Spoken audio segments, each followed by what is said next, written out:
Hi అండి, అందరు ఎలా ఉన్నారు? బాగున్నారా? మేమైతే చాలా బాగున్నాం. మీరు కూడా బాగున్నారని అనుకుంటున్నాం. ఈ రోజు అయితే నిన్న మా బావ ఒక బర్త్డే ఈవెంట్కి వెళ్ళారు. అక్కడ ఈ గిఫ్ట్ ఇచ్చారు. ఇంకా ఇంటికి రాగానే నైట్ టేబుల్ మీద పెట్టేసేసి పనుకున్నాం. మార్నింగ్ లెగంగానే ఇంక ఈ బ్యాగ్ సైరా గారు కంటపడింది. అర్జెంట్గా ఇంకా బ్యాగ్ లో ఏముందో చూడడానికి కానీ ఇంకా మంచం దిక్క ముందే ఇంకా అది బ్యాగ్ తెచ్చుకొని మంచం మీద మొత్తం చెక్ చేస్తుంది. బ్యాగ్ లో అన్ని తీసి ఇంకా ఈ గిఫ్ట్ కవర్ లో చిన్నపిల్లలకి కావాల్సిన అంటే స్టడీకి కావాల్సినవన్నీ పెట్టారు.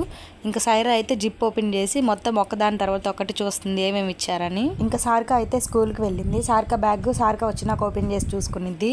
అలాగే వీటితో పాటు ఈ కవర్లోనే కుకీస్ చాక్లెట్స్ అవి కూడా ఇచ్చారు. ఇంకా అవి కూడా చూస్తే ఇంకా పొద్దున్నే బ్రష్ కూడా చేయదు. ముందు ఆ చాక్లెట్స్ ఏదే పని పట్టిద్దని అవి తీసి దాచిపెట్టాము.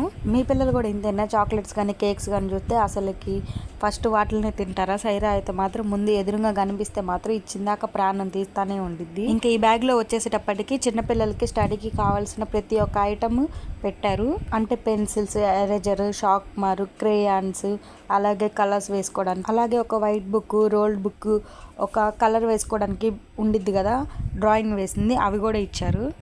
అలాగే ఒక పజిల్ బుక్ కూడా ఇచ్చారు. ఇంకా అన్నీ తీసి ముందు కింద పెట్టింది. కింద పెట్టి బ్యాగ్ను చూసుకుంటుంది. ఇంకా బ్యాగ్లో ఏమన్నా మిగిలిపోయినాయేమోనని చెప్పి. విడిగా స్కూల్కి వెళ్ళమంటే మాత్రం వెళ్ళదు. కానీ ఇప్పుడు ఈ బ్యాగ్ ఉంది కాబట్టి ఇవాళ మెదలకుండా స్కూల్కి వెళ్ళింది కొత్త బ్యాగ్ తగిలించుకొని. ఇంక ఇప్పుడు మళ్ళీ వీటన్నిటిని తీసి మళ్ళీ దాచిపెట్టాలి. లేదంటే కనుక రోజుకి ఒకటి తీసి గోడ మీద గీస్తూ ఉండిద్ది.